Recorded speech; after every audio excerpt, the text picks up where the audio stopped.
Sugiharto selaku Kepala SMPN 3 Pelandaan. Yang saya hormati Bapak-bapak perwakilan dari Komite SMPN 3 Pelandaan serta Bapak Ibu guru dan staf SMPN 3 Pelandaan. Yang pertama, marilah kita panjatkan puji syukur kehadirat Allah Subhanahu wa taala yang mana telah memberikan rahmat, karunia dan hidayahnya kepada kita semua sehingga pada siang hari ini kita dapat berkumpul di sini dalam kegiatan diseminasi budaya positif dalam keadaan sehat walafiat. Amin. Yang kedua kalinya, sholawat dan salam senantiasa kita curahkan kepada junjungan kita Nabi besar Muhammad Sallallahu Alaihi Wasallam yang selalu dan senantiasa kita tunggu-tunggu syafaat beliau baik sekarang di dunia maupun nantinya di akhirat. Bapak Ibu guru, saya mengucapkan terima kasih yang pertama kepada Bapak Gatot Sugiharto yang senantiasa mendukung serta memotivasi kegiatan program pendidikan guru penggerak dan selalu memberikan dukungan baik dukungan secara personil maupun secara bersama. Dukungan-dukungan seperti ini yang senantiasa saya dan Bapak Ibu guru juga harapkan. Terima kasih Bapak D. Yang kedua, saya juga mengucapkan terima kasih kepada Bapak Ibu undangan yang sudah meluangkan waktunya hari ini bersama di sini untuk mengikuti kegiatan diseminasi budaya positif. Nah, Bapak Ibu, jadi kegiatan hari ini nanti yang pertama kita akan belajar bersama tentang apa itu budaya positif. Kemudian yang kedua nanti kita juga akan berbagi praktik baik tentang budaya positif yang sudah saya lakukan dan saya aksikan di sekolah, yaitu yang pertama membuat keyakinan kelas dan yang kedua adalah praktik tentang segitiga restitusi. Kemudian yang terakhir nanti kita akan merefleksikan kegiatan ini bersama-sama. Nah, Bapak Ibu, mari kita bahas tentang materi budaya positif. Jadi nanti di sini kita akan membahas beberapa sub tentang budaya positif. Yang pertama adalah tentang apa itu disiplin positif dan nilai kebajikan universal. Kemudian yang kedua kita akan membahas tentang teori motivasi, hukuman, penghargaan dan restitusi. Selanjutnya kita juga akan membahas tentang keyakinan kelas dan kebutuhan dasar manusia dan dunia berkualitas serta restitusi pada 5 posisi kontrol dan restitusi pada segitiga restitusi. Bapak Ibu, sebelum kita melanjutkan materi, mari kita refleksikan bersama-sama terlebih dahulu. Kira-kira selama ini seperti apakah murid-murid yang pernah kita didik saat ini, Bapak Ibu? Menurut Bapak Ibu bagaimana?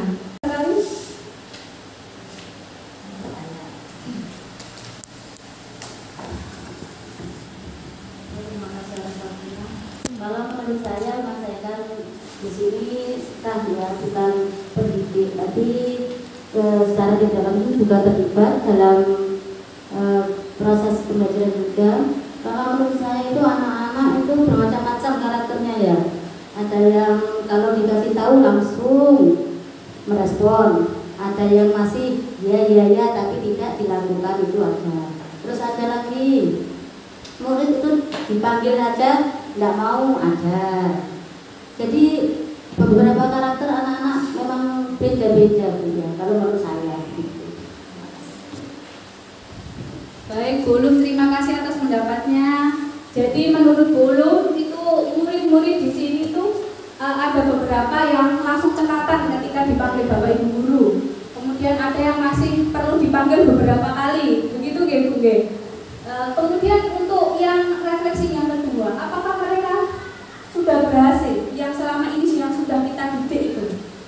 menurut Bapak Ibu? Yang maksudnya yang seperti alumni itu loh. Apakah sudah berhasil menurut Bapak Ibu? Monggo Bapak Ibu berkenan memberikan pendapatnya. Barangkali Pak Gatot, oke, monggo Pak.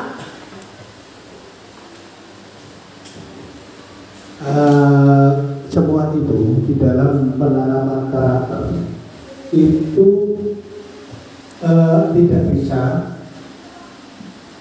diperoleh sesaat, karena di dalam pendidikan karakter itu membutuhkan proses dan membutuhkan waktu, jadi tidak bisa instan. Sehingga untuk merubah suatu karakter sifat itu perlu kontinu. Semacam contoh pada lulusan tahun lalu, pertama kali di sini karakter anak-anak itu sangat wow, itu beraneka ragam. Karena apa kok beraneka ragam? Karena tingkat sosial masyarakat, tingkat sosial orang tua itu berbeda-beda.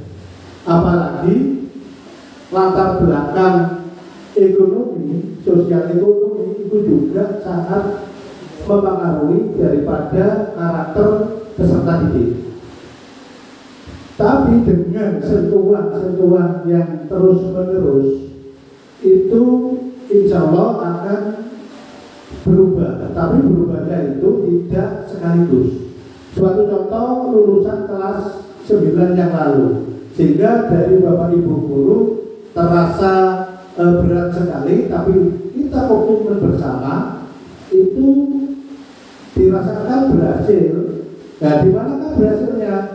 Waktu saya berpapasan, dia sudah di SMK, itu berpapasan.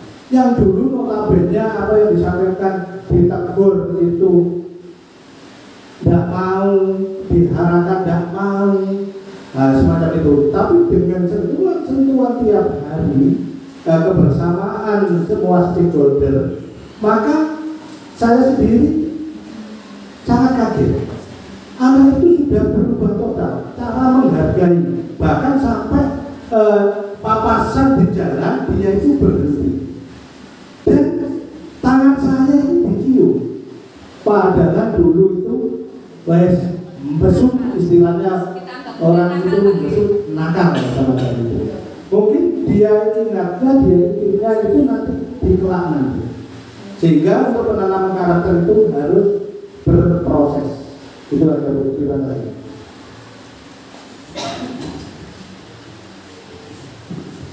Terima kasih Pak Gatot. Alhamdulillah.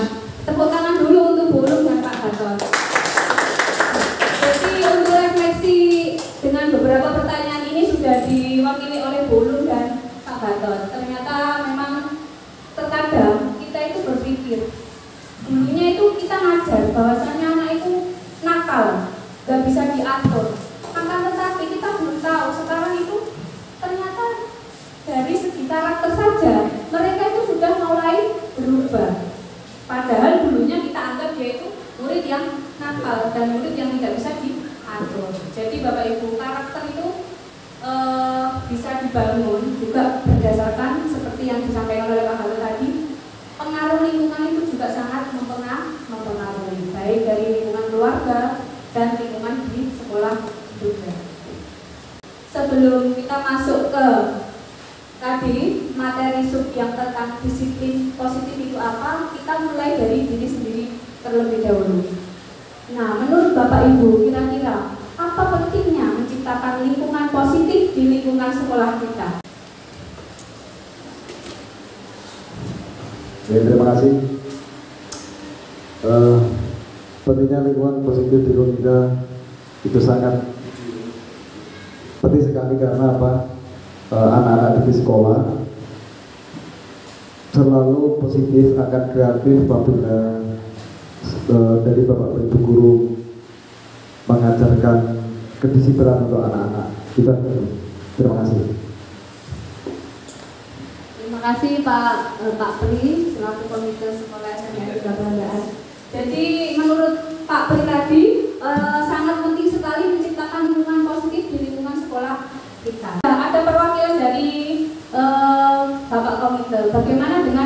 Bapak Ibu guru yang mengajar di sekolah kita. Monggo. Buyus, nama Pak Arifin, monggo. Assalamualaikum warahmatullahi wabarakatuh. Seberapa penting menciptakan lingkungan positif di lingkungan sekolah? Menurut saya sebagai seorang guru sangat penting sekali, di mana ketika kita mengajar maka karakter-karakter positif yang diterapkan anak-anak itu sangat mendukung pembelajaran kita. Artinya karakter atau budaya positif yang disampaikan, yang diciptakan di anak-anak itu sangat mendukung proses pembelajaran, di mana anak-anak akan merasa lebih nyaman ketika mengikuti pembelajaran sehari-hari. Bayangkan saja kalau anak-anak itu karakternya masih banyak yang negatif, otomatis di dalam pembelajaran itu kita sendiri kurang nyaman, anak-anak pun kurang nyaman. Contohnya saja saling mengejek ketika kita di pembelajaran, kemudian ada yang menyela. Contohnya saja misalkan menyebutkan nama orang tua, kemudian mengolok-olok, atau mungkin ada yang meminjam sesuatu yang tanpa izin, mengambil. Itu kan juga karakter yang kurang bagus ya. Itu otomatis proses pembelajaran di situ kita akan terganggu dengan hal-hal yang seperti itu. Mungkin itu jawaban dari saya. Assalamualaikum warahmatullahi wabarakatuh.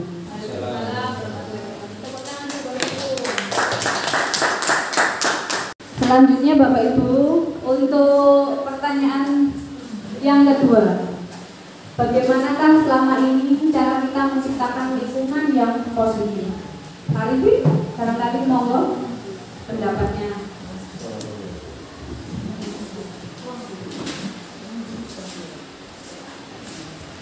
Assalamualaikum warahmatullahi wabarakatuh. Waalaikumsalam warahmatullahi wabarakatuh. Bagaimana selama ini cara kita menciptakan lingkungan yang positif dimulai dari diri sendiri. Karena pada hakikatnya sesuai dengan visi-misi sekolah kita, guru sebagai model pembelajar. Kalau sebagai model pembelajar, seharusnya guru itu kakak model. Contohnya masalah kedisiplinan datang juga itu kita harus lebih datang duluan daripada murid. Itu sebagai model.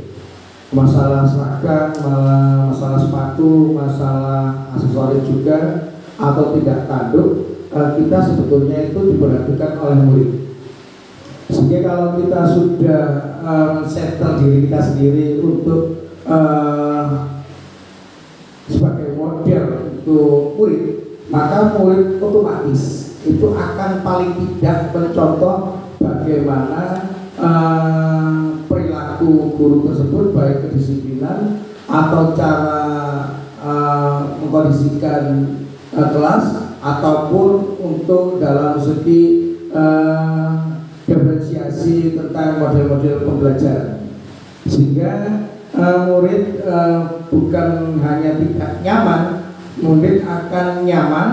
Apa yang sedang Buyus itu tadi juga akan tertib, juga akan menunjukkan murid itu berkonsentrasi penuh terhadap pelajaran yang kita sampaikan. Di samping itu guru sebagai model juga akan menerapkan bagaimana siswa itu tidak mengalami kejenuhan dalam proses pembelajaran.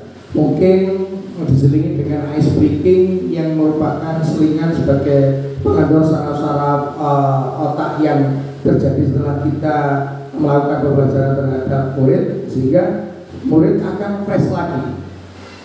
Mungkin sekian dari saya, Bu Yuni. Assalamualaikum warahmatullahi wabarakatuh. Waalaikumsalam warahmatullahi wabarakatuh. Boleh monggo Pak Gatot mau menambahkan. Terima kasih. Saya tidak lanjuti apa yang disampaikan oleh Bapak Ketua kita tadi, Pak Adi. Itu memang sangat mengena sekali, seperti halnya apa yang di slide, mulai dari diri. Nah, untuk menciptakan lingkungan budaya positif itu setidaknya memang harus dimulai dari diri sendiri. yaitu dari awal mula dari siapa? Dari semua stakeholder terlebih dahulu yang tercantum di dalam visi misi daripada sekolah kita. Nah, sekolah kita, apa yang disampaikan Pak Budi tadi, misinya adalah semua stakeholder yang ada di SMP Negeri 3 Pelandaan itu adalah menjadi role model, yang mana implementasinya, karakternya, sikapnya itu bisa diserap, bisa dicontoh oleh peserta didik.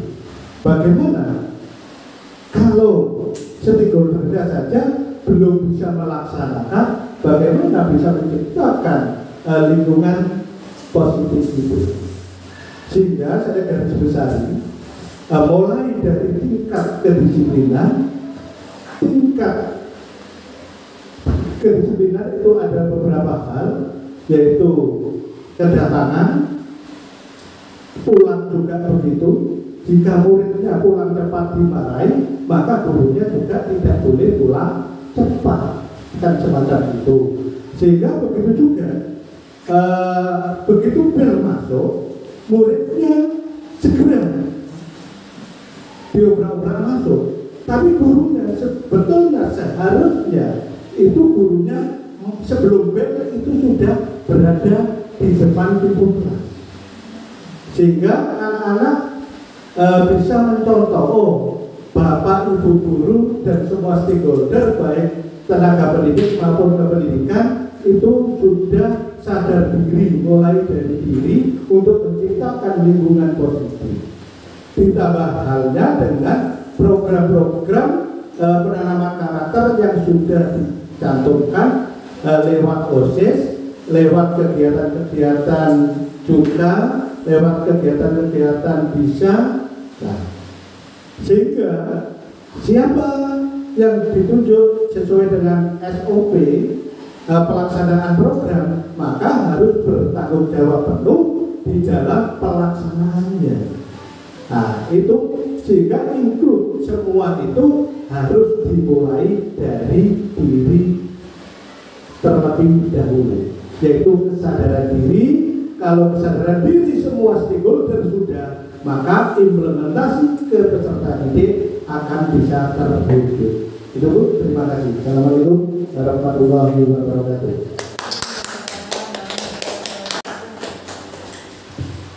Terima kasih disampaikan kepada Bapak Pandu Budiarto. Jadi refleksi mulai dari diri ini ternyata tadi sudah include semua, mulai dari pertanyaan pertama, kedua, sama ketiga. Dan yang ketiga tadi hubungannya dengan pembelajaran, yang bagaimana hubungannya dengan pembelajaran tadi sudah dijawab juga oleh Bu Wisnadiati, ya. Jadi sekarang terakhir, kalau pertanyaan ini, apakah penerapan disiplin di sekolah kita itu sudah diterapkan dengan efektif? Kira-kira Bapak Ibu? Ya, jadi bagaimana nanti pendapatnya dari pihak komite perwakilan dan dari Bapak Ibu Guru? Monggo. Pandangan saya, selama ini penerapan disiplin di sekolah itu mungkin sudah diterapkan, cuma mungkin kurang maksimal. Jadi akhirnya kan mungkin ada ini penambahan istilahnya itu untuk kedepannya lebih baik. Mungkin itu yang bisa saya sampaikan. Terima kasih. Terima kasih dari perwakilan Bapak Komite. Katanya Bapak Komite itu selama tahunnya di sini itu sudah diterapkan, akan tetapi belum maksimal. Nah, perlu ditingkatkan. Kira-kira kita yang jadi pendidik di sini, apakah pendapat dari Bapak Ibu Guru?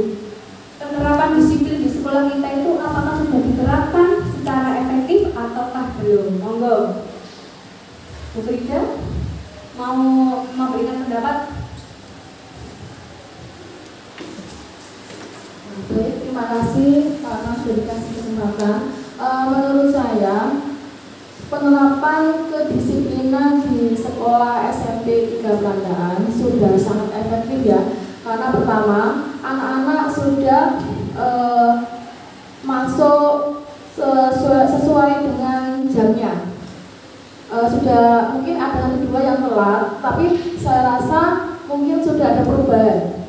Terus yang kedua, anak-anak juga sudah hampir lengkap memakai atribut di sekolah SMP 3 Blandaan.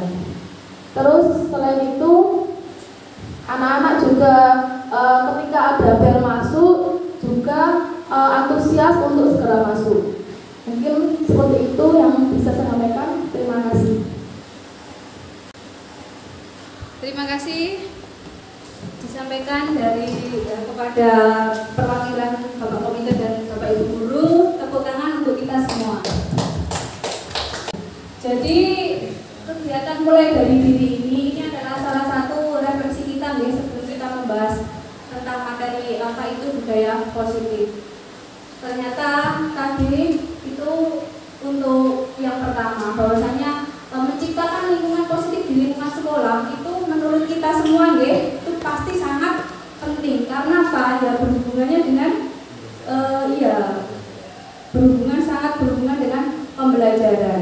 Kemudian hubungan baik di antara Bapak Ibu Guru juga, ataupun Bapak Ibu Guru dengan murid-murid atau warga sekolah. Selama ini cara kita menciptakan lingkungan positif tadi juga sudah disampaikan oleh Bapak Kepala Sekolah, yaitu beberapa kegiatan-kegiatan yang sudah kita laksanakan selama ini pada program-program. Yang pertama tentang program BISA, yang kedua tentang JUKA, kemudian dilanjutkan dengan pembiasaan awal sebelum pembelajaran dan akhir pembelajaran. Jadi itulah cara-cara kita selama ini untuk menciptakan lingkungan positif di sekolah. Kemudian hubungannya lingkungan positif dengan proses pembelajaran itu juga sangat penting ya. Jadi jika di dalam kelas pun tidak nyaman, misalkan ada yang saling mengejek kata Bu Yus tadi, pasti di kelas pun akan gaduh. Sehingga itu sangat berhubungan sekali budaya positif, menciptakan lingkungan belajar yang positif di kelas itu sangat berhubungan erat dengan pembelajaran. Jikalau ada anak yang merasa tidak nyaman dengan Bapak Ibu Guru juga, misalkan kita sebagai Bapak Ibu Guru, ketika ada siswa yang misalkan tidak bisa dengan pelajaran kita, kemudian kita tanpa disengaja kita mengolok-olok di depan teman-temannya, pasti itu juga sesuatu hal yang sangat merusak mental murid kita. Sehingga nanti bagaimana cara kita menciptakan lingkungan belajar yang positif di dalam kelas. Nah, kemudian tadi yang terakhir itu yaitu penerapan disiplin sekolah kita itu apakah sudah diterapkan secara efektif. Jadi mungkin kesimpulannya itu perlu ditingkatkan ya. Selama ini kita sudah maksimal untuk melaksanakan kegiatan-kegiatan positif di sekolah, akan tetapi mungkin perlu ditingkatkan. Nah, bagaimana cara kita meningkatkan budaya positif di sekolah? Mari Bapak Ibu kita ada pembelajaran disiplin positif dan nilai-nilai kebajikan universal. Yang pertama, kita ambil kutipan dari Bapak Belajar Dewantara ini. Jadi kita Bapak Ibu, kita itu sebagai pendidik, kita ambil contohnya perbandingannya dengan hidup tumbuh-tumbuhan. Jadi seorang petani itu dalam hakikatnya itu sama kewajibannya dengan seorang pendidik. Jadi kita itu sama dengan pendidik, dengan petani, dengan pekebun yang menanam padi misalnya, hanya dapat menuntun tumbuhnya padi. Ia dapat memperbaiki kondisi tanah, memelihara tanaman padi, memberi pupuk dan air, membasmi ulat-ulat dan atau jamur-jamur yang mengganggu hidup tanaman padi dan yang lainnya. Jadi tugas kita itu juga hampir sama. Tugas kita juga menuntun tumbuh kodratnya anak-anak. Tapi bukan menuntut akan tetapi menuntun. Jadi membasmi ulat-ulat itu maksudnya karakter-karakter yang kurang baik itu nanti bagaimana cara kita menyelesaikan sifat-sifat yang menurut kita itu melanggar peraturan sekolah. Begitu Bapak Ibu. Selanjutnya Bapak Ibu, ini ada kegiatan pemantik. Nanti hubungannya dengan ilusi kontrol. Jadi kira-kira dari Bapak Ibu Guru ada yang mau mempraktikkan ini? Pak Jen, monggo Pak Jen. Sama dengan siapa Pak Arifin, monggo.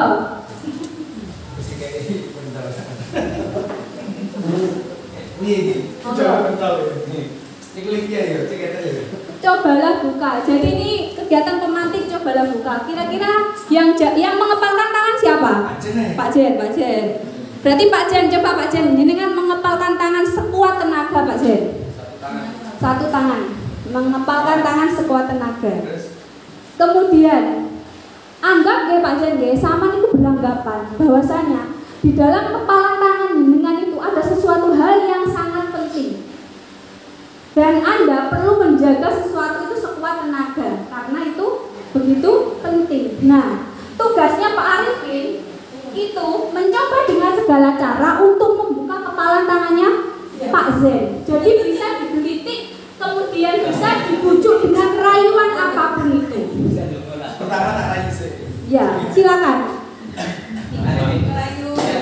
Silakan Pak Arifin. Jadi tugasnya Pak Arifin itu menggeliti, ya, berusaha untuk membuka kepalanya Pak Zen. Betul sekali. Sudah, silakan.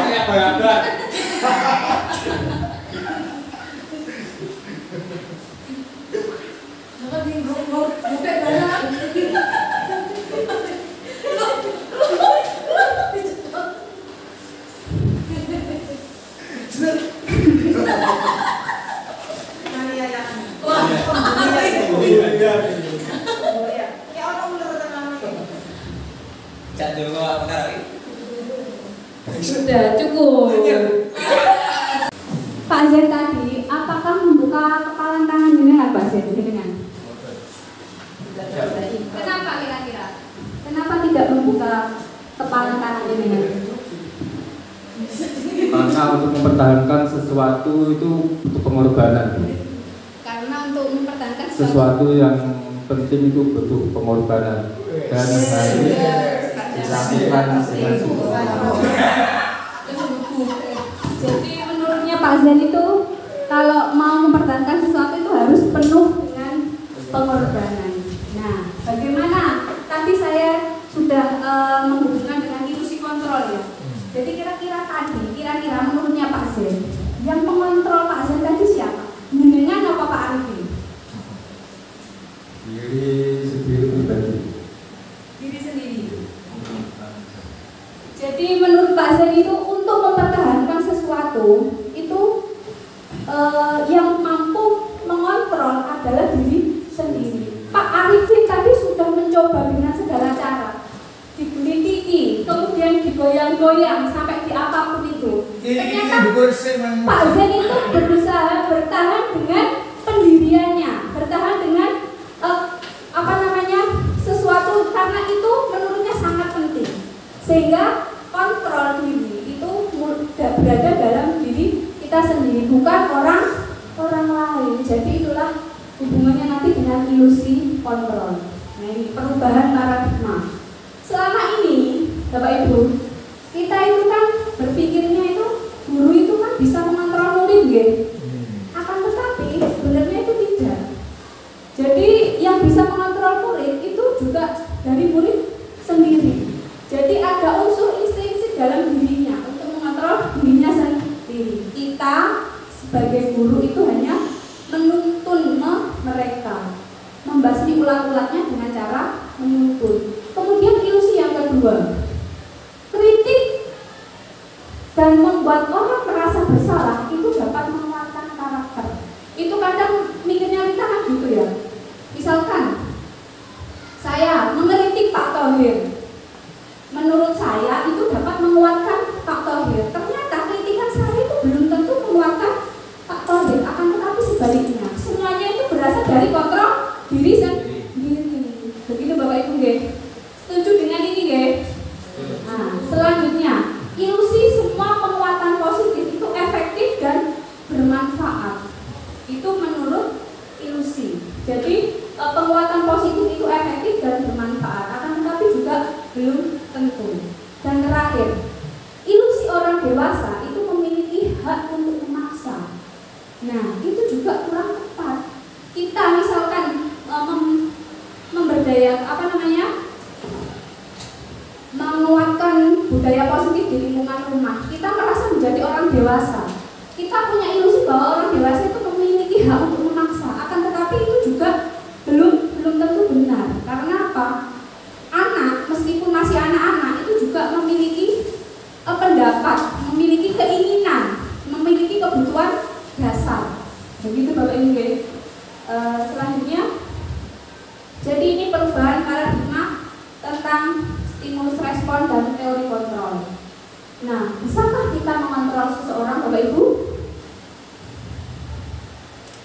dari yang sudah kita kegiatan pemantik tadi, cobalah buka, kemudian ilusi kontrol. Apakah kita bisa mengontrol seseorang? Menurutnya Pak Andra bagaimana? Tidak. Monggo Pak.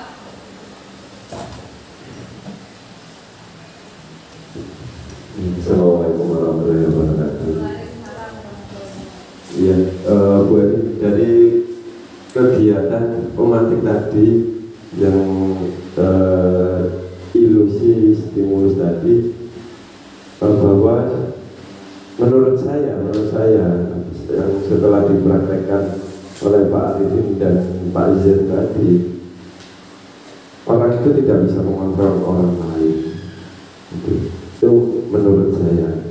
Jadi harus ada keinginan dari diri sendiri. Itu. Jadi kalau orang lain itu hanya bisa mengingatkan dan mengatakan. Itu saja. Terima kasih. Baik, terima kasih Pak Arda. Jadi menurut Pak Arda tadi tidak bisa mengontrol orang lain, tidak bisa mengontrol orang lain. Bagaimana dengan pendapat Bapak Ibu guru yang lain? Ya. Apakah setuju? Saya setuju.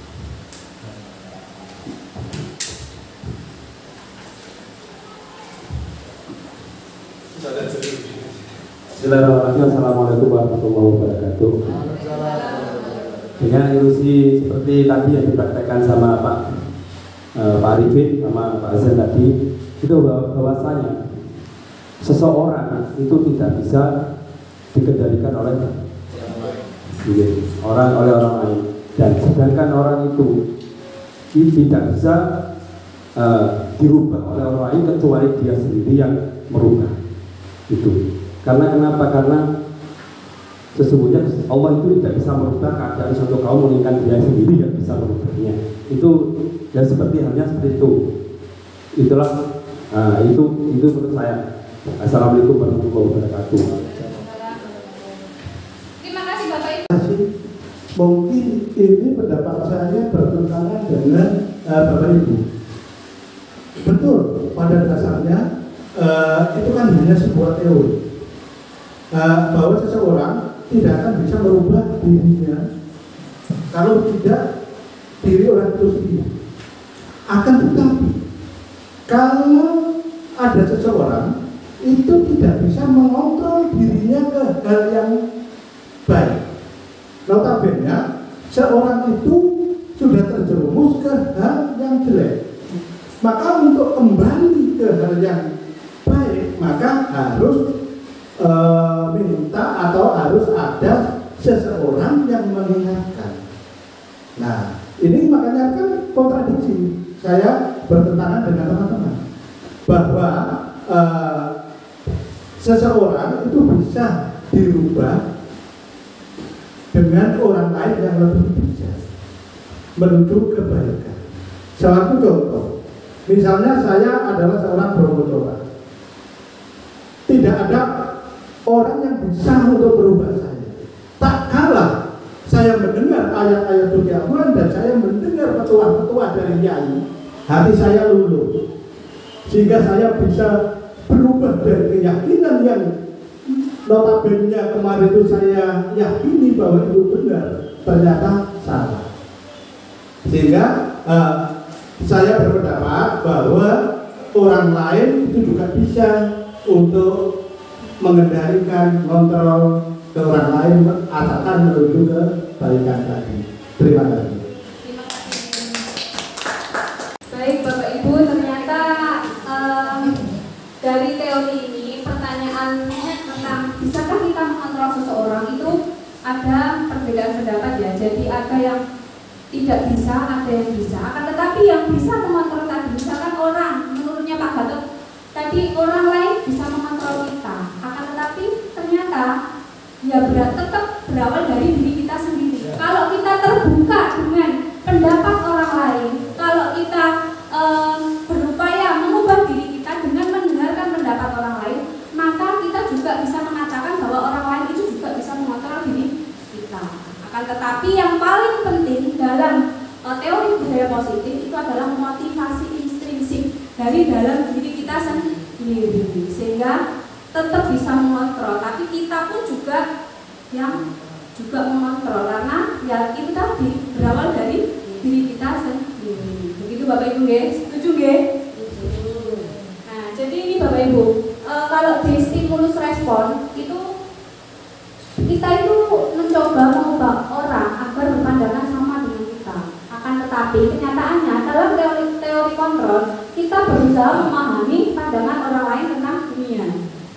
Kemudian yang kedua, perilaku buruk itu dilihat sebagai suatu kesalahan. Akan tetapi dalam teori kontrol itu semua perilaku memiliki tujuan. Nanti kita juga akan membahas tentang kenapa misalkan kita itu melakukan kesalahan, kenapa siswa itu melakukan kesalahan. Pasti ada alasannya, ada kebutuhan yang dia butuhkan. Selanjutnya, orang lain bisa mengontrol saya. Akan tetapi dalam teori kontrol hanya Anda yang bisa mengontrol diri Anda. Kemudian saya bisa mengontrol orang lain, Anda tidak bisa mengontrol orang lain. Dan pemaksaan Anda pada saat bujukan yang gagal. Akan tetapi dalam teori kontrol itu kolaborasi dan konsensus menciptakan pilihan-pilihan baru. Nah, selanjutnya, nah ini kita akan membahas tentang disiplin. Kira-kira Bapak Ibu guru, kalau disiplin itu apa maksudnya nih? Dalam bahasa Latin, disiplin itu siapa nggih? Di sini Bapak Ibu guru yang bahasa Inggris bacanya disiplin nggih, artinya belajar. Jadi makna asal dari kata ini berkonotasi dengan disiplin diri dari murid-murid menurutnya Socrates dan Plato. Nah, disiplin diri membuat orang itu menggali potensinya menuju sebuah tujuan apa yang dia akan hargai. Namun dalam budaya kita, makna kata disiplin telah berubah menjadi sesuatu yang dilakukan seseorang pada orang lain untuk mendapatkan kepatuhan. Kecenderungan umum adalah menghubungkan disiplin dengan ketidaknyamanan, bukan dengan apa yang kita hargai atau pencapaian suatu tujuan mulia. Contohnya ya seperti itu tadi. Misalkan refleksi dari diri, katanya Pak Arifin itu tadi, karena kita sebagai panutan ya, sebagai role model anak-anak. Jadi kalau mau mendisiplinkan anak-anak harus mulai dari diri sendiri. Berangkat pagi. Berangkat paginya itu kira-kira nanti tujuannya Pak Arifin berangkat pagi itu apakah memang Pak Arifin ingin menghargai dirinya sendiri dan berharap menjadi panutan untuk anak-anak, ataukah kepingin mendapat suatu seperti apa reward. Nah, seperti itu. Jadi itu nanti yang akan kita bahas di materi selanjutnya. Jadi ini ya ada hubungannya dengan teori motivasi, hukuman, penghargaan dan restitusi. Jadi ini Bapak Ibu yang saya hubungkan tadi. Teori motivasi yang pertama yaitu ada motivasi eksternal. Jadi motivasi eksternal itu yang pertama kita melakukan sesuatu, melakukan disiplin positif, melakukan hal-hal positif itu mempunyai motivasi. Namanya motivasi eksternal. Ternyata untuk menghindari ketidaknyamanan atau hukuman. Nah, biasanya juga gitu. Kita terlibat dalam motivasi-motivasi itu. Adapun anak-anak juga gitu. Datangnya itu tidak terlambat, tetapi ketika ditanya, kira-kira kenapa kamu kok setiap hari itu pintar sekali, disiplin sekali, jawabannya gitu. Saya takut dihukum, Pak. Nah, itu berarti termasuk dalam motivasi eksternal. Kedua, sama masih dalam posisi motivasi eksternal, yaitu untuk mendapatkan imbalan dari orang lain atau institusi. Misalkan kita tanya tadi ke anak-anak, ternyata selama ini anak-anak kalau ada yang datang disiplin itu ada rewardnya, ada yang ngasih sesuatu. Jadi anak-anak itu timbul motivasi melakukan sesuatu yang positif, ternyata masih motivasi eksternal, kepengen diberi sesuatu. Nah, yang paling terakhir ini adalah motivasi internal dari tujuan disiplin positif, yaitu apa? Untuk menghargai diri sendiri, menjadi insan yang sesuai dengan harapan kita. Contohnya tadi tadi merasa, oh saya ini panutan anak-anak, oh saya ini role modelnya anak-anak. Jadi kalau saya pun datanya terlambat, pasti otomatis nanti anak-anak menirukan kita. Nah, jadi itulah motivasi intrinsik yang harus kita punya. Segala sesuatu yang berhubungan dengan budaya positif itu berasal dari kita sendiri. Jadi kalau kita tidak mempunyai motivasi-motivasi seperti itu, ya sebenarnya nanti ada hubungannya ya Bapak Ibu. Motivasi eksternal itu tadi ada teori motivasi, penghargaan, dan restitusi.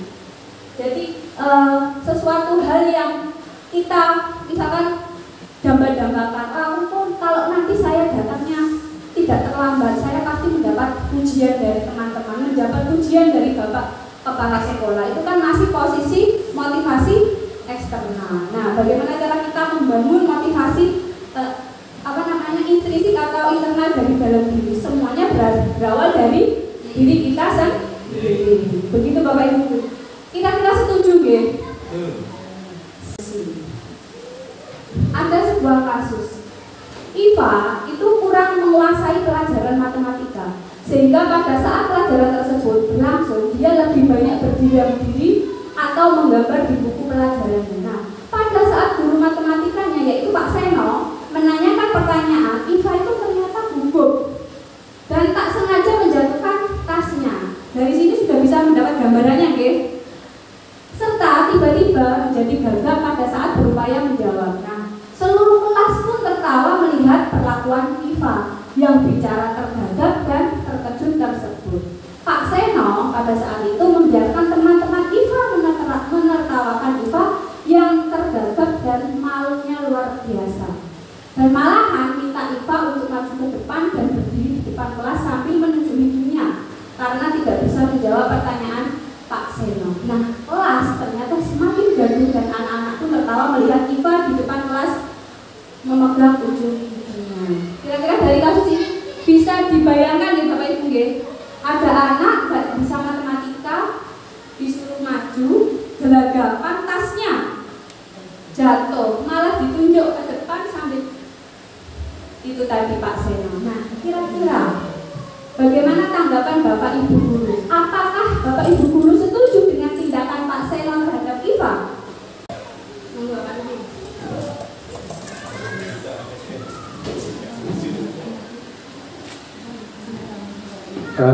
Jadi yang dilakukan Pak Seno saya pribadi kurang setuju, karena Pak Seno tidak istilahnya aku paham terhadap karakter Iva.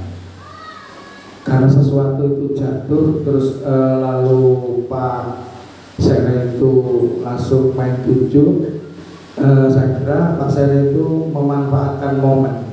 Jadi momen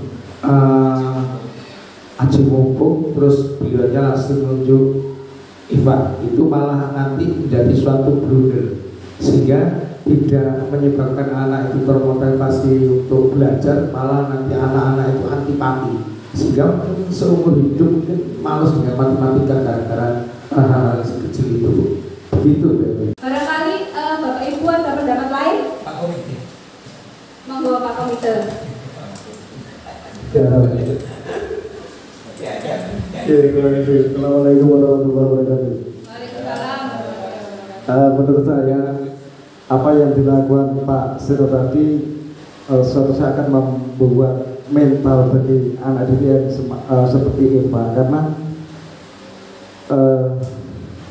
apa yang dilakukan Pak Seno itu sangat-sangat berlebihan dan tidak sangat-sangat kurang pendidik, karena nanti Eva yang melihat apa yang menitikan apa yang dilakukan Pak Seno akan terlalu diingat-ingat, akan menjadikan menjadi trauma. Mungkin itu yang dapat saya sampaikan. Assalamualaikum warahmatullahi wabarakatuh. Barangkali yang lain? Aceh dulu bersuara. Pak De. Monggo Pak De. Jadi menurut saya sama seperti yang dikatakan Pak tadi, jadi akan menjatuhkan mental Iva, karena kan Iva kan tidak menguasai pelajaran matematika dan IPA dengan sendirinya melakukan kegiatan sendiri untuk mengisi biar tidak memperhatikan pas Pak Seno untuk menjelaskan di depan kelasnya. Itu melakukan kegiatan menggambar sehingga dengan secara tiba-tiba IPA dituju Pak Seno. Nah, beberapa IPA kaget dan dengan tindakan Pak Seno tersebut IPA menjadi kaget dan menjatuhkan mentalnya IPA. Terima kasih. Barangkali ada tambahan lagi? Monggo dari Pak Arga.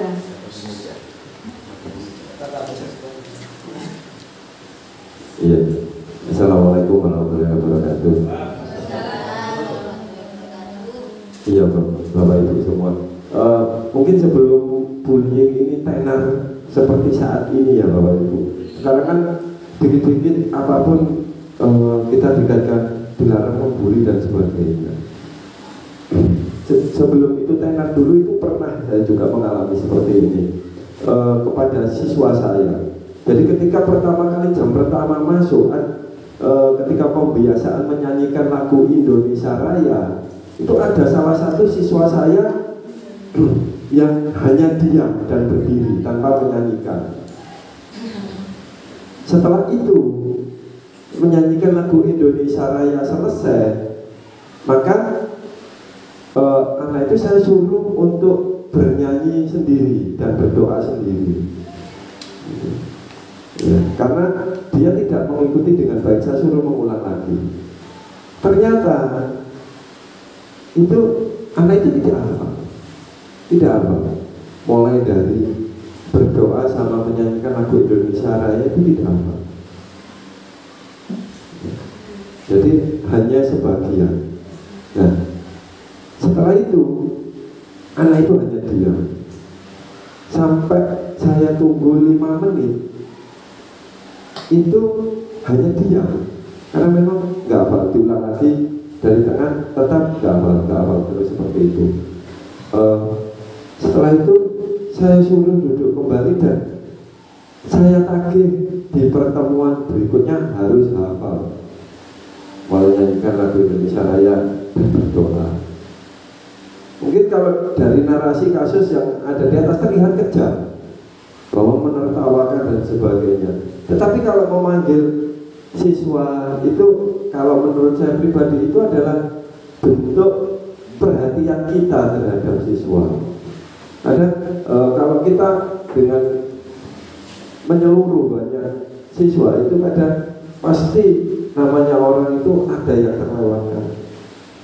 Siswa itu kan bermacam-macam, ada yang aktif, ada yang pasif. Nah, mungkin salah satunya perhatian kita di situ. Itu sih kasih saya. Dan setelah anak itu dimajukan, ternyata dari kasus real tadi anak itu menjadi siswa yang aktif. Jadi tidak tahu karena takut atau sungkan atau dasarnya malu pada dirinya. Kalau saya disuruh maju lagi nggak bisa jadi malu, maka di pelajaran saya dia aktif. Jadi sebenarnya dia malah sering bertanya. Itu pengalaman, itu real pengalaman dari saya. Itu dengan kalau mungkin dikaitkan dengan kasus yang sekarang itu ya anak-anak ya bullying tadi. Ya, karena sedikit kita bullying. Oh, aku dibully. Sebenarnya batas bully itu seperti apa? Itu kan juga gimana ya Bapak Ibu, batas bullying itu kan tergantung mentalnya anak kan. Nah, mental seseorang kita pun nggak tahu sebenarnya kalau benar-benar tidak mendalami satu persatu siswa. Itu sih mungkin Pak ini lebih, Bu Emi bisa lebih menjelaskan tentang itu. Terima kasih. Terima kasih Pak Arga atas pendapatnya. Jadi menurut Pak Lu, Pak Gatot, monggo.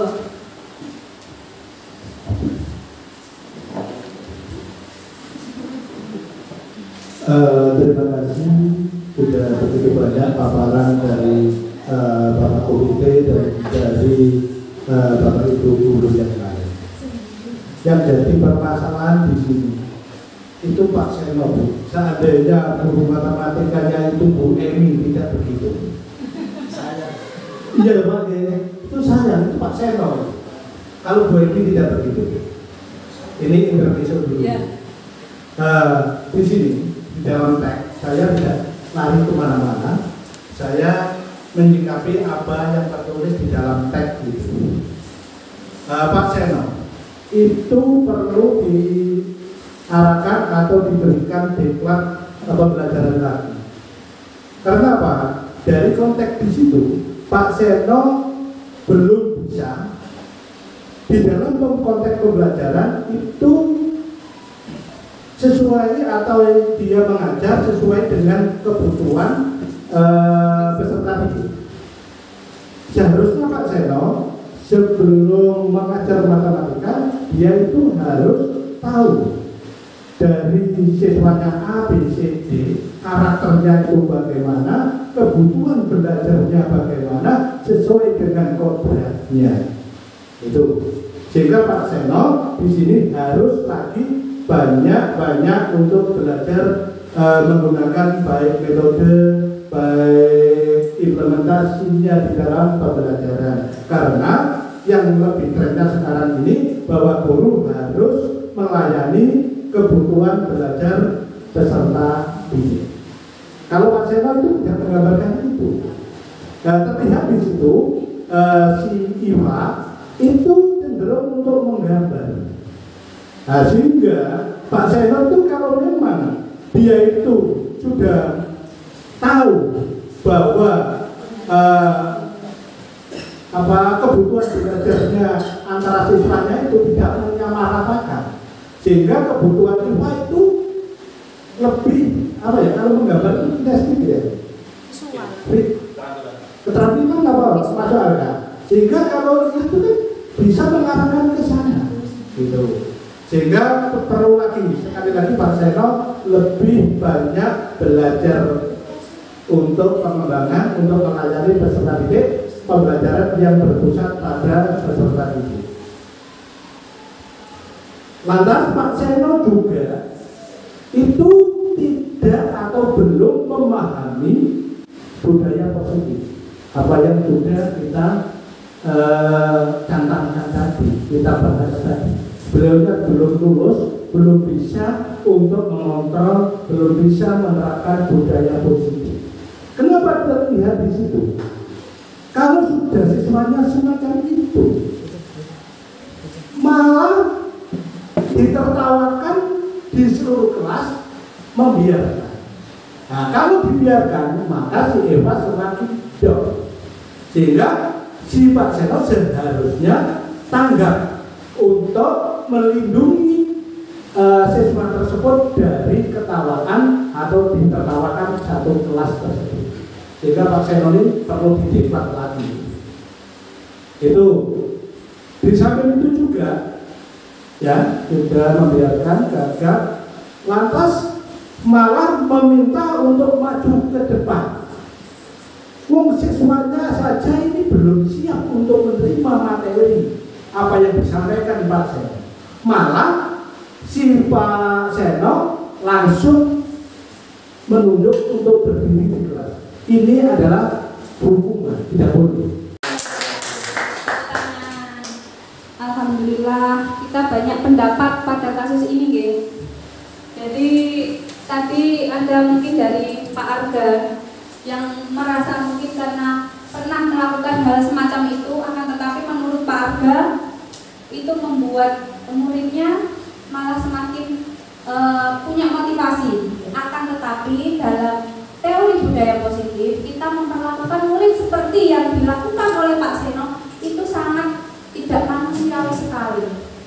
Sudah tahu IPA-nya tidak bisa, gugup, malah membiarkan murid-muridnya di dalam kelas menertawakan. Sehingga betul apa Pak Gatot tadi, bahwasanya Bapak Ibu guru itu harus tahu kebutuhan murid, setiap murid. Jadi tidak boleh memaksa.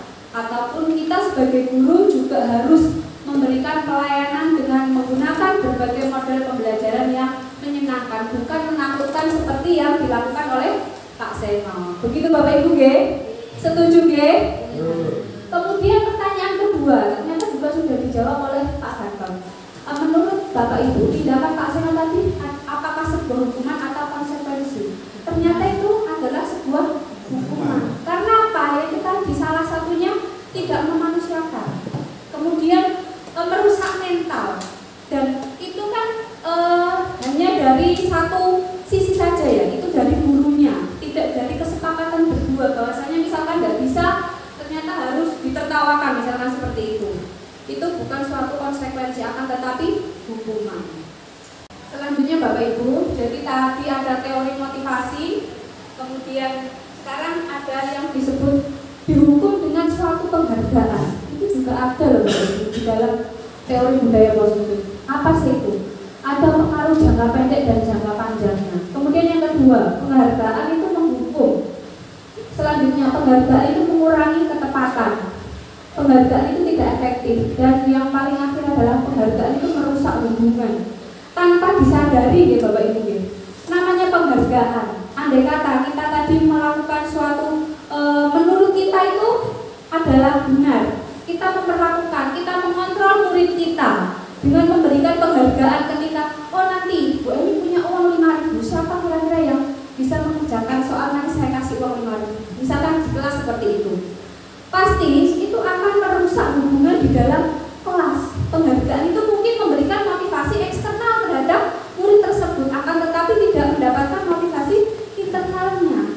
Karena apa? Merasa saya akan dapat uang 5.000. Nah, dari penghargaan itu juga sangat merusak hubungan di dalam kelas. Akhirnya ada timbul iri hati, timbul aku gak iso. Akhirnya minder, yang nggak bisa itu ya wes nggak ada motivasi.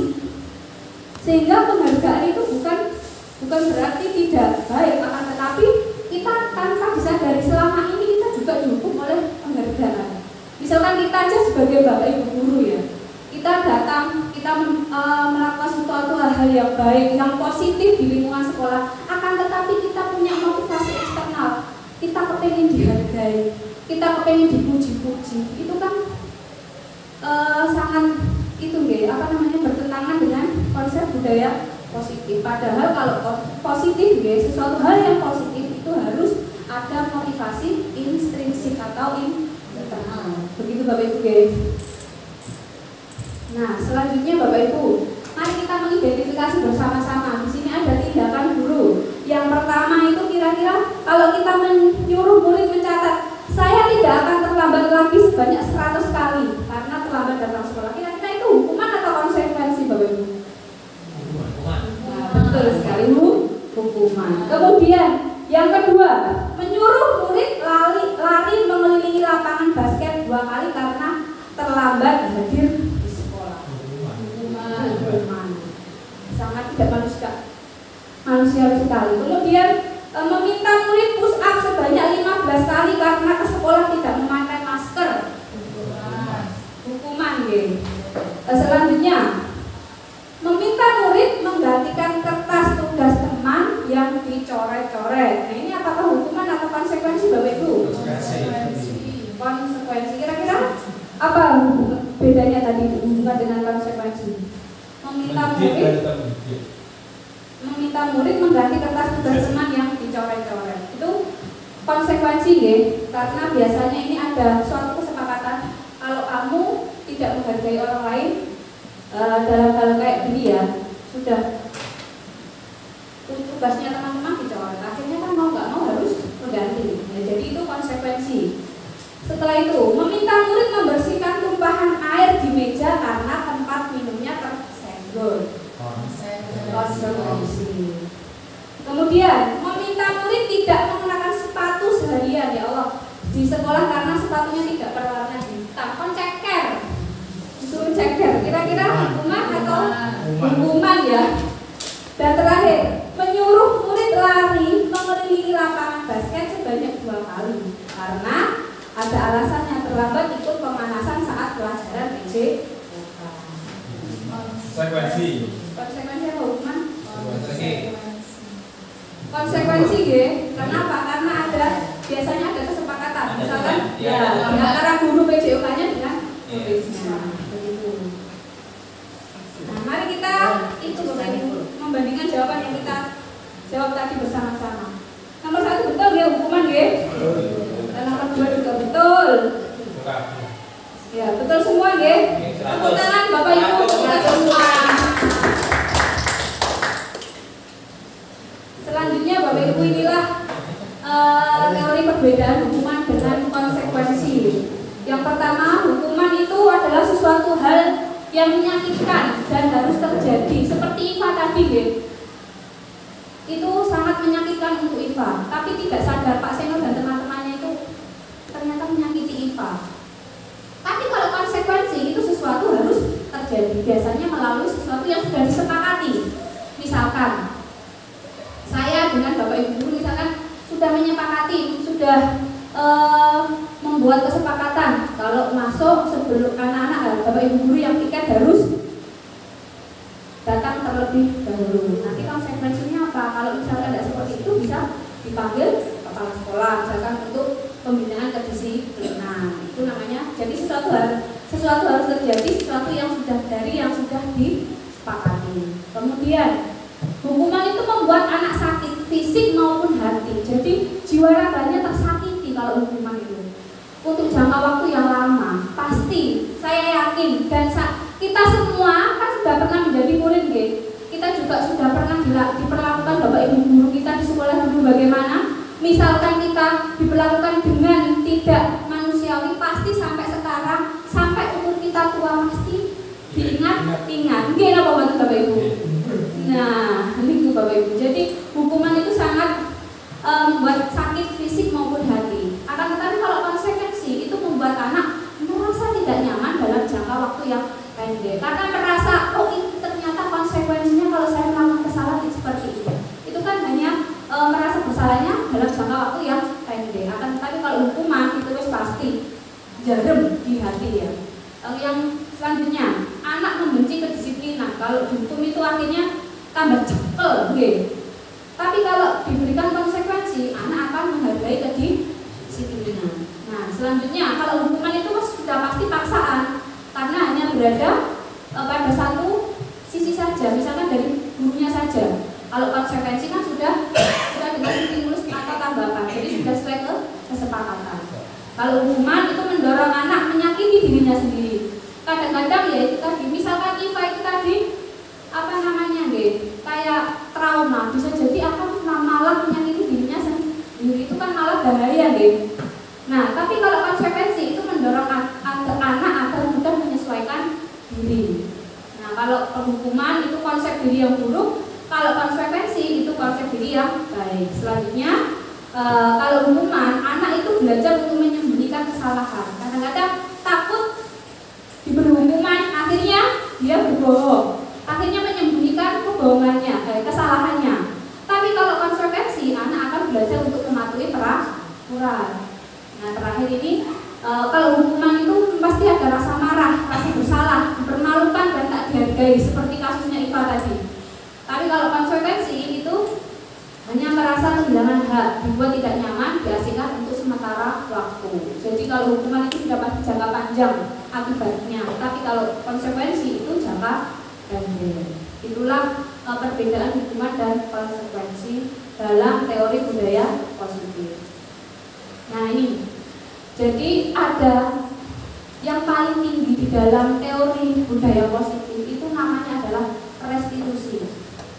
Jadi sebenarnya teori konsekuensi tadi itu juga sudah dalam identitas sukses. Kita mendisiplinkan anak-anak, kita menciptakan lingkungan belajar yang positif. Akan tetapi ada satu lagi yang menurut teorinya budaya positif, identitas sukses itu yaitu restitusi.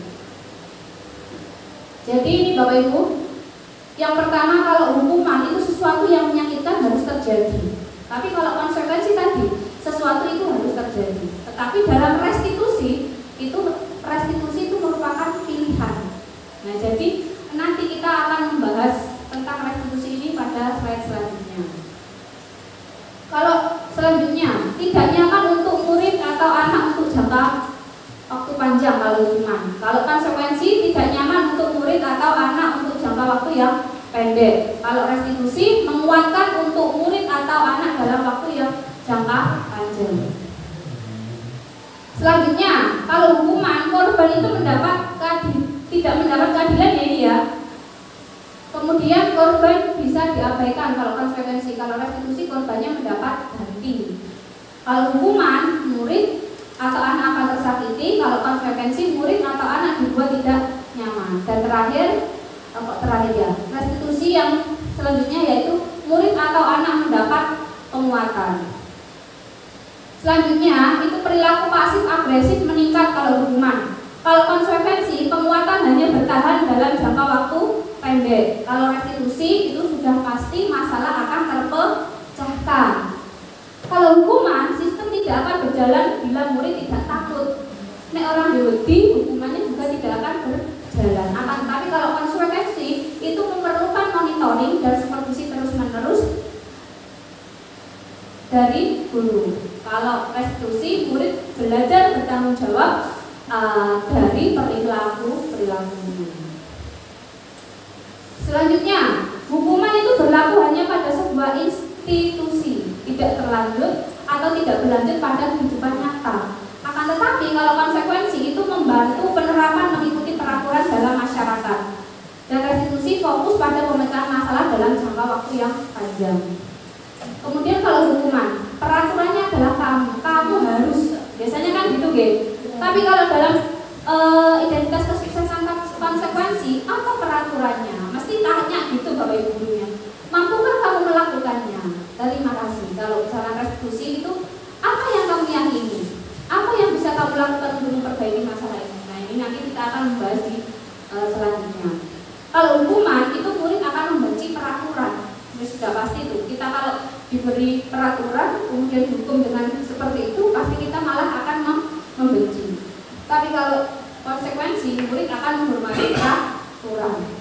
Kalau restitusi itu lebih tinggi lagi, murid akan menghormati dirinya sendiri dan orang lain karena tumbuh dari motivasi internal.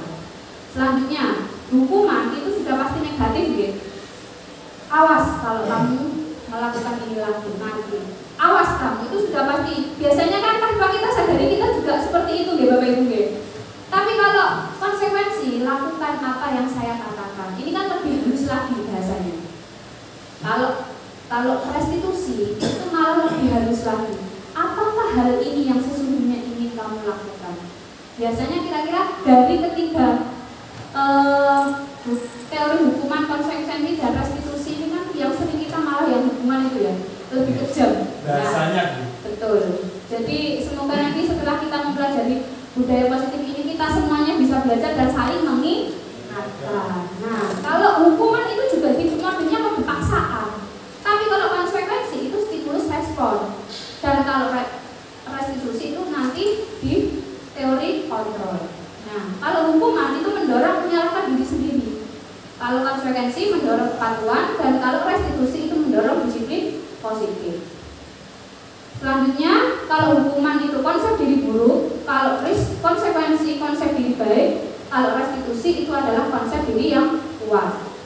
Selanjutnya kita menghubungkan budaya positif dengan manusia yang merdeka. Nah, menurut Bapak pendidikan kita yaitu Bapak Gajar Dewantara, merdeka itu tidak hanya terlepas dari perintah, akan tetapi juga cakap buat memerintah diri sendiri. Nah, kembali lagi kita muter-muter kayak apapun tadi, kalau semuanya itu budaya positif, menciptakan lingkungan yang positif itu bermula dari diri kita sendiri. Semuanya harus ada motivasi internal. Jadi maka itu yang sulit itu betul menumbuhkan motivasi internal itu yang sulit. Betul. Nah, selanjutnya kita akan membahas tentang keyakinan kelas. Jadi sebenarnya keyakinan kelas itu kadang-kadang kita masih miskonsepsi itu peraturan kelas, keyakinan kelas, atau kesepakatan kelas, atau bagaimana. Ternyata yang paling mendasar itu adalah peraturan kelas. Kemudian ada yang disebut keyakinan kelas yang sudah kita sepakati bersama anak-anak. Nah, itu akan menciptakan lingkungan yang positif. Dan terakhir lahir kalau sudah menciptakan lingkungan positif, pasti di dalam warga sekolah itu akan adanya budaya positif. Nah, contohnya ini. Kenapa kok bukan peraturan kelas saja? Kenapa kok harus keyakinan kelas? Mengapa ada peraturan harus menggunakan helm bila mengendarai kendaraan roda 2? Kemudian, mengapa ada peraturan 3M? Menggunakan masker, mencuci tangan, dan menjaga jarak 1,5 meter. Selanjutnya, mengapa harus datang tepat waktu pada saat mengikuti pelatihan? Nah, untuk mendukung motivasi intrinsik Bapak Ibu, kembali lagi ke nilai-nilai atau keyakinan-keyakinan lebih menggerakkan seseorang dibanding dengan mengikuti serangkaian peraturan-peraturan. Nah, nanti kita akan membahas tentang nilai-nilai yang masuk dalam keyakinan. Nah ini, menurut Bapak Ibu, kira-kira manakah yang merupakan keyakinan kelas dan mengapa kira-kira? Jadi berhubungan dengan nilai-nilai kebajikan atau nilai-nilai universal seperti tadi. Harus memakai masker, berarti kan keyakinannya apa? Tentang kesehatan kita semua. Misalkan harus membuang sampah pada tempatnya, berarti keyakinan kita apa? Tentang kebersihan lingkungan. Kira-kira ini yang A sama B yang merupakan keyakinan yang mana Bapak Ibu? Bagaimana Bapak Ibu? Break dulu pakai es breaking apa B? Oh iya dong. Iya Bu.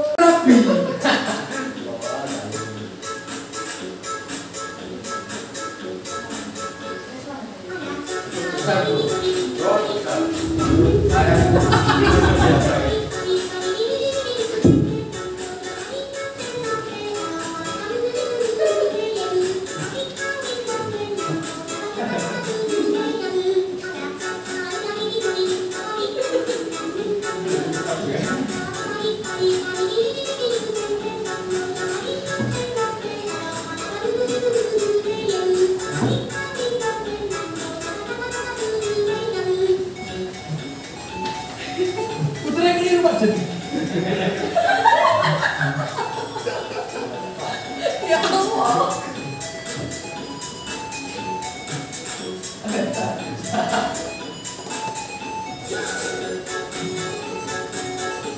Arifin Wanen juga.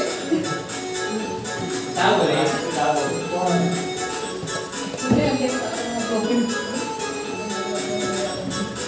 Kamu itu peminggu teror Polosodo deh.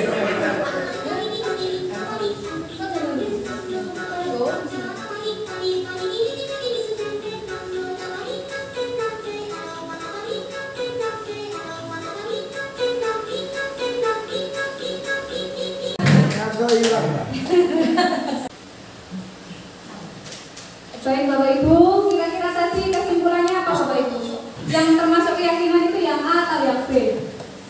B. Yang mengandung nilai-nilai kebajikan. Ya, B. Yang A ya. Untuk pendalaman keyakinan kelas. Jadi kalau kita ada peraturan selalu kembalikan buku pada tempatnya. Kira-kira keyakinan kelas atau nilai kebajikan yang dituju apa Bapak Ibu? Tanggung jawab. Kemudian kalau yang kedua, dilarang mengganggu orang lain. Menghargai orang lain. Hadir di sekolah 15 menit sebelum pembelajaran dimulai. Disiplin. Dilarang melakukan kekerasan. Anti bullying. Menghargai, bisa menyayangi guys. Kemudian dilarang menggunakan narkoba. Dengan nilai kebajikannya kan kesehatan. Terus bergantian atau menunggu giliran. T. Gunakan masker. Kesehatan. Jangan berlari di kelas atau di koridor.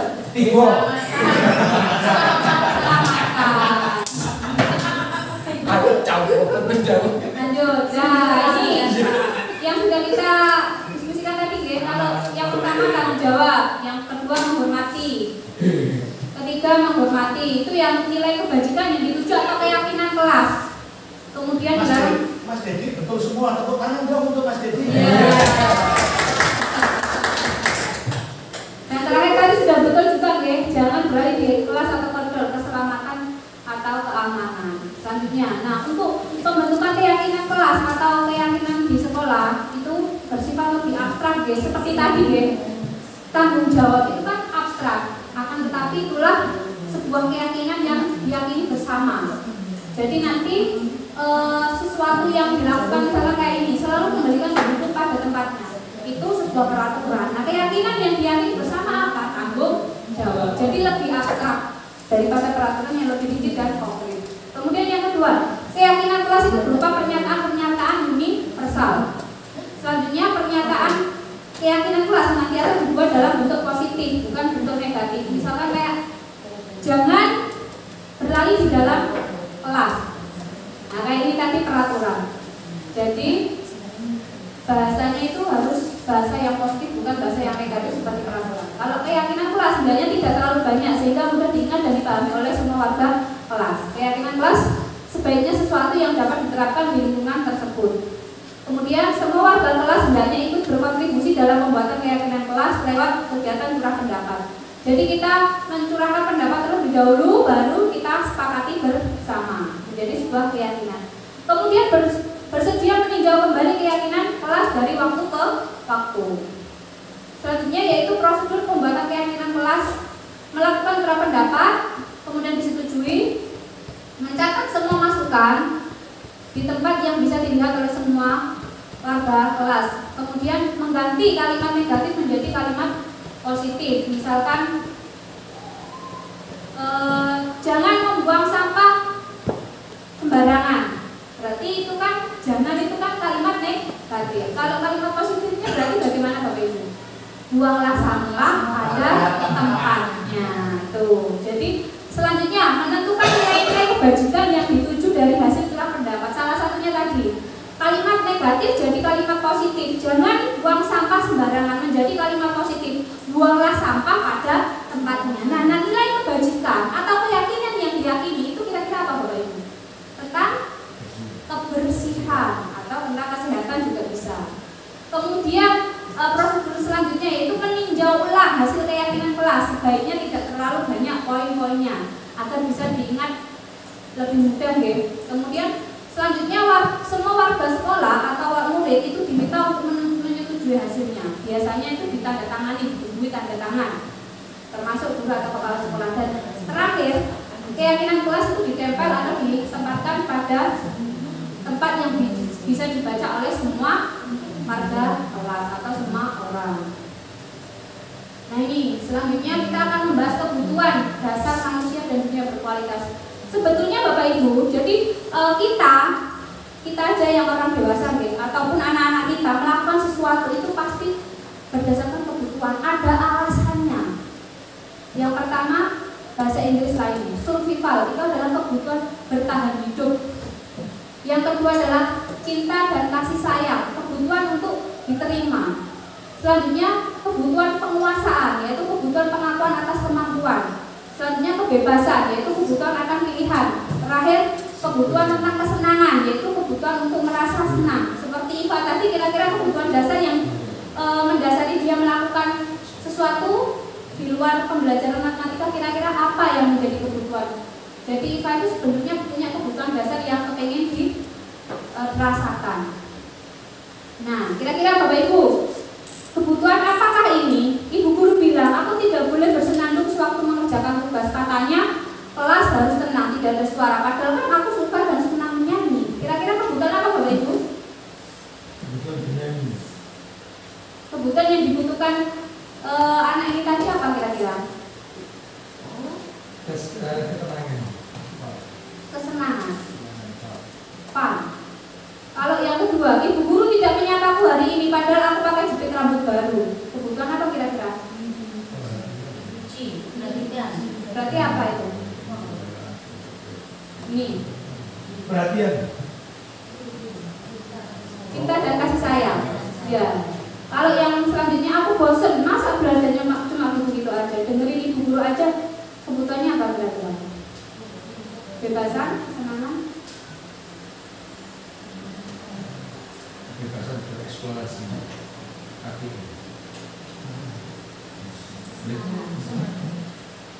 Selanjutnya yang terakhir, aku sebel gambarku tidak rapi, malah ibu guru nunjukin ke teman-teman di depan kelasku.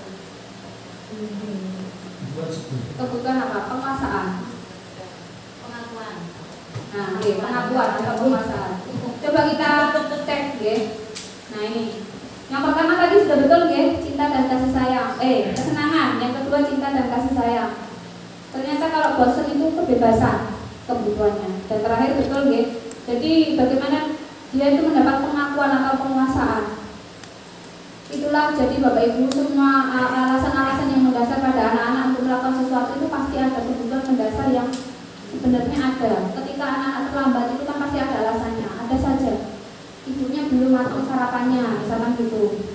Ketika pakai sepatu berwarna hitam, ternyata sepatunya belum dicuci, masih belum kering. Itu kan karena kita tidak mau tahu biasanya, akhirnya ada sebuah hukuman. Tapi itu nanti tidak sesuai dengan teori budaya positif. Nah ini kita akan membahas restitusi. Yang pertama 5 posisi kontrol, posisi penghukum, posisi pembuat merasa bersalah, posisi teman, posisi pemantau, dan posisi manajer. Nah kira-kira apa itu restitusi Bapak Ibu? Jadi restitusi adalah proses menciptakan kondisi bagi murid untuk memperbaiki kesalahan mereka sehingga bisa kembali ke kelompok mereka dengan karakter yang lebih kuat. Itu adalah restitusi. Nah ini 5 posisi kontrol guru. Yang pertama tadi apa? Penghukum. Guru berbuat seperti ini ya Bapak Ibu, menghardik, yaitu menunjuk-nunjuk, menyakiti, menyindir. Kalau pembuat merasa bersalah itu berceramah dan mengatakan seharusnya ibu sangat kecewa sekali dengan perilaku. Itu adalah posisi kontrol membuat merasa bersalah. Kalau misalkan menjadi teman itu membuat alasan-alasan untuk muridnya. Kalau pemantau itu biasanya menghitung atau mengukur. Nah ini pertanyaannya, apa peraturannya itu memantau. Kalau manajer itu mengajukan pertanyaan-pertanyaan. Misalkan kayak ini, apa yang kita yakini, apa yang bisa kau kerjakan untuk memperbaiki masalah ini. Itu adalah posisi manajer. Jadi 5 posisi kontrol dalam restitusi itu yang paling tinggi adalah posisi manajer. Nah kira-kira Bapak Ibu, di mana posisi Bapak Ibu sebelum belajar disiplin positif? Lebih ke Manajer. Sebelum sudah menjadi manajer ya. Luar biasa Pak Arifin ya. Tepuk tangan dulu dong. Kira-kira kalau Bapak Ibu guru yang lain bagaimana? Sebelum kita belajar budaya positif, apa yang selama ini kita kontrol kepada anak? Posisi apa yang kita lakukan kepada anak kalau anak melakukan kesalahan? Apakah menjadi penghukum, ataukah menjadi pembuat merasa bersalah, ataukah menjadi teman, ataukah pemantau dan manajer? Teman. Iya, biasanya kita itu lebih ke situ ya, cenderung ke menjadi teman. Jadi saya pikir Bapak Ibu teman saya ternyata begitu. Tapi kalau penghukum itu kita sudah jarang ya, karena itu kan memang sudah dilarang, sangat dilarang sekali. Bagaimana perasaan Bapak Ibu saat itu kalau jadi teman? Kira-kira kalau anak-anak melakukan kesalahan, kita memosisikan sebagai teman, apakah suatu permasalahan akan teratasi? Tidak. Terus kemudian, gimana posisi Bapak Ibu saat ini? Bagaimana perasaan Anda saat ini saat kita sudah belajar tentang budaya positif? Apa yang akan kita lakukan? Menjadi posisi kontrol yang mana kira-kira? Dalam restitusi itu kita harus memosisikan suatu keadaan, misalkan anak melakukan kesalahan itu kita harus menjadi manajer. Nah, begitu. Nah ini.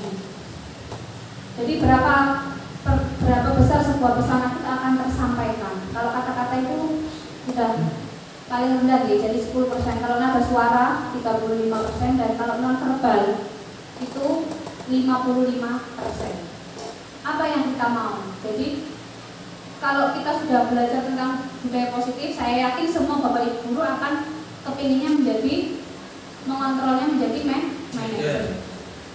Nah kira-kira apa yang tadi sudah kita kerjakan? Masih itu ya Bapak, banyak sekali ya. Kadang-kadang kita menjadi penghukum, membuat orang lain merasa bersalah, menjadi teman, memantau, dan itu kebanyakan ya. Nah ini Bapak Ibu, menurut William Gleiser, orang yang bahagia akan mengevaluasi diri sendiri, tetapi orang yang tidak bahagia akan mengevaluasi orang lain. Tiga tahap evaluasi diri. Saya tidak suka cara saya berbicara padamu. Nah, kesalahan yang saya lakukan adalah saya sebenarnya punya informasi yang kamu butuhkan. Saya lelah dan saya bicara terlalu cepat. Saya tidak jelas menyampaikan apa yang saya inginkan. Pemahaman saya berbeda dengan pemahamanmu. Besok lagi saya akan menyampaikan informasi yang saya punya dan kamu butuhkan. Saya akan bicara lebih lambat, saya akan bicara lebih jelas tentang keinginan saya dan menyampaikan pemahaman saya kepada. Jadi itu adalah 3 tahapan evaluasi ini. 9 ciri restitusi. Bukan untuk menebus kesalahan, tapi untuk belajar dari kesalahan, itu restitusi. Yang kedua, memperbaiki hukuman.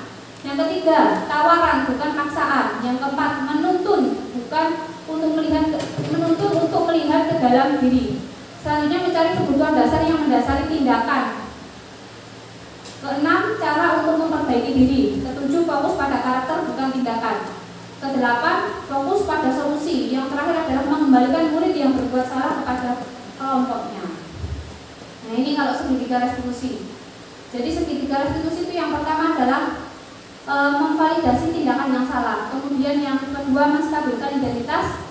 Terakhir adalah menanyakan keyakinan. Dari ketiga segitiga restitusi ini biasanya kita mengontrol anak-anak itu bisa bolak-balik, menanyakan keyakinan dulu, kemudian memvalidasi tindakan yang salah dulu boleh, dan menstabilkan identitas. Jadi semuanya bisa. Nah ini, kalau menstabilkan identitas itu, jadi murid yang merasa gagal karena berbuat salah menjadi positif terhadap dirinya. Biasanya guru berkata, berbuat salah itu hal yang manusiawi. Itu adalah kalimat untuk menstabilkan identitas kesalahan anak. Kemudian kalau kita memvalidasi tindakan yang salah, itu biasanya kita berkata seperti ini, kamu pasti punya alasan mengapa kamu melakukannya. Itu. Dan terakhir, kita menanyakan keyakinan. Nah, apa nilai yang kita percaya? Apa keyakinan-keyakinan yang sudah kita sepakati bersama? Itu adalah model 3 segitiga restitusi. Ini ada intervensi 30 detik tentang segitiga restitusi. Apakah kamu ingin berbuat lebih baik? Jadi bahasanya lebih halus, lebih positif.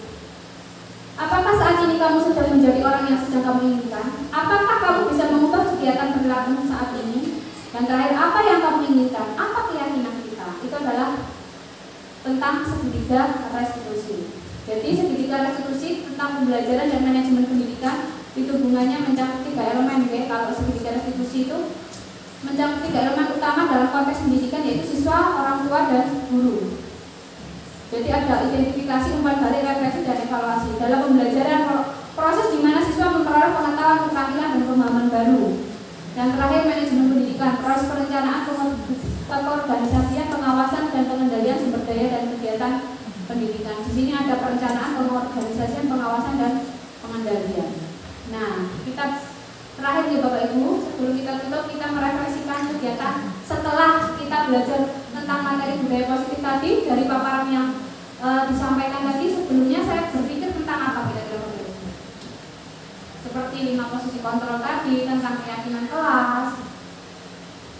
Ada yang Bapak Ibu mau berpendapat?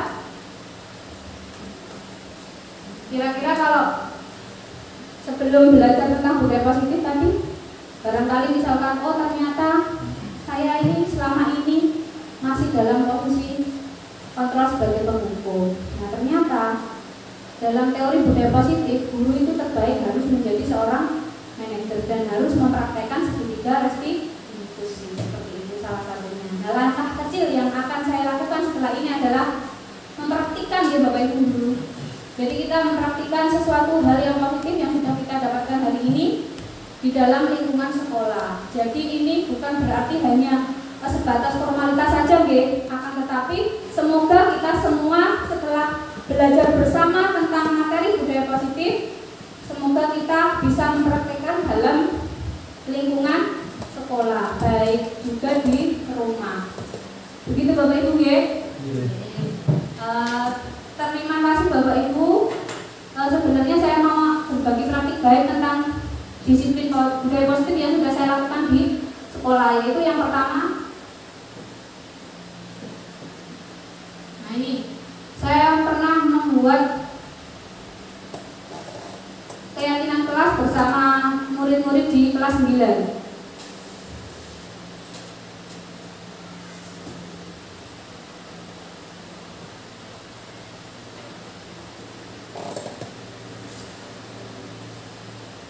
Jadi saya melakukan aksi nyata disiplin positif itu membuat keyakinan di kelas 9 sebagai wali kelas. Jadi yang pertama itu kegiatan curah pendapat. Setelah curah pendapat itu kita membuat peraturan-peraturan. Kalau bisa sesuatu yang positif menjadi sesuatu yang negatif, kata-katanya diganti menjadi yang positif. Kemudian setelah itu ditinjau ulang, setelah ditinjau ulang, kemudian kita buat poster. Setelah dibuat poster kemudian ditempel. Nah ini jadinya seperti ini. Ini kegiatan bersama anak-anak di dalam kelas ketika membuat keyakinan kelas. Itu yang sudah saya lakukan. Bapak Ibu barangkali nanti Bapak Ibu membuat keyakinan sendiri dengan mata pelajarannya sendiri-sendiri atau wali kelas. Selanjutnya kemarin saya juga sudah mempraktikkan segitiga restitusi. Jadi salah satu kasusnya itu Vina membuang sampah tidak pada tempatnya. Padahal tempat sampahnya ada di dekatnya.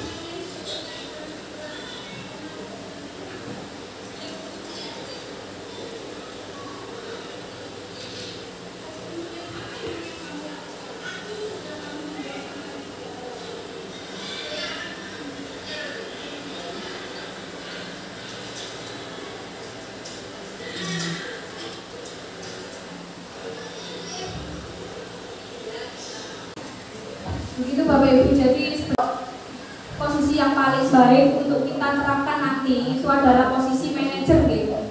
Dengan mempraktikkan segitiga restitusi, yang pertama validitas kesalahan, kemudian menanyakan keyakinan, dan terakhir tadi apa kira-kira? Menstabilkan identitas. Jadi itulah Bapak Ibu salah satu kegiatan saya untuk melakukan aksi nyata calon guru penggerak yang sudah diberikan kesempatan oleh Bapak Gatot hari ini. Mohon maaf barangkali hari ini tadi mengganggu waktu Bapak Ibu guru, mengganggu kegiatan pembelajaran. Saya minta maaf yang sebesar-besarnya dan terima kasih Bapak Ibu sudah meluangkan waktu. Semoga kebaikan-kebaikan Bapak Ibu guru dibalas oleh Allah Subhanahu wa taala. Dan semoga kita senantiasa tetap sehat meskipun dalam keadaan cuaca yang tidak menentu dan sangat panas ini.